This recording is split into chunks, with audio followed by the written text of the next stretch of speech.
First, start the ThinkNode M5 LoRa device. Use a USB-C data cable. One end is connected to the device, and the other end is connected to the computer USB port. Open your browser and visit the official Meshtastic online burning website.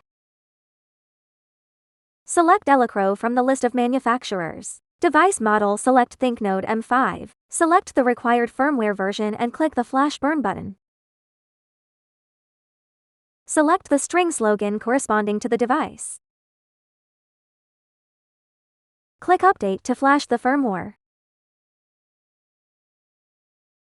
Wait for flashing to complete successfully.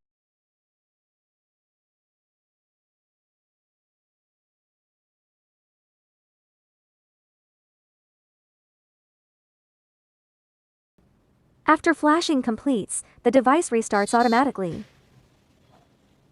The current firmware version will be displayed in the upper right corner of the screen. After the device is turned on, it will automatically enter the Meshtastic welcome interface. Long press the button to confirm the selection. Short press the button on the right side of the device to set the LoRa region.